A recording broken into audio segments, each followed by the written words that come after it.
This is occultism, and the most important occultist of the 20th century was Aleister Crowley. Now, you may have seen my podcast episode last week that dropped on Saturday about Aleister Crowley, and if you want to go check that out, feel free, but this is a much deeper dive in regard to that, but within the world of Epstein. His name was Aleister Crowley. Aleister Crowley was an English occultist that the tabloids of his day branded the wickedest man in the world. His mother even called him the Beast. He was born in 1875 into a strict traditional Christian religious family, and he spent his whole life building the exact opposite of the way he was raised. And in 1898, he joined a secret society called the Hermetic Order of the Golden Dawn, which is a London group that studied ceremonial magic, tarot, and the Kabbalah. And they believed those rituals could genuinely do something in the world. And by the beginning of the 20th century, in the year 1900, the order had torn itself apart, with Crowley kind of being behind that, in all honesty, but that's, in the other video. And Crowley walked away from that to go further than any of them were willing to. Any of the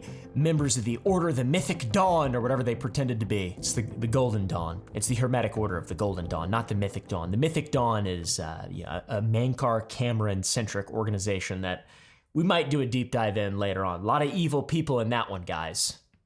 Be glad Your reward, brothers and sisters. The time of cleansing draws nigh. 4 years later, in 1904, he was in Cairo with his wife, and this is where the modern occult world really begins. Cairo is in Egypt, by the way. Crowley said that over 3 days that April, a voice spoke to him in a hotel room. A voice that gave its name as Awas and claimed to be a messenger from something preterhuman, beyond the human. Crowley wrote down what it dictated, and that text became the Book of the Law, the founding scripture of a new religion he built around it called Thelema, or Thelema. Now, Crowley was a crazy guy. He had lots of STDs, and by his young adult life, he had gonorrhea and syphilis. So, take everything that he ever did with a complete and total chunk of sand. Not a grain of sand, but rather a chunk of sand. He called Awas a preterhuman intelligence, meaning a mind from outside of and above humanity. In his own memoirs, Crowley wrote, "We are forced to conclude that the author of the Book of the Law is an intelligence both alien and superior to myself,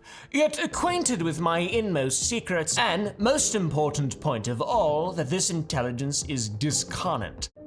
Alien! The founder of modern occultism described the source of his entire religion as a non-human intelligence with no body. An alien! From that book came one law, and you've probably heard it without knowing where it's from. It is, "Do what thou wilt shall be the whole above the law."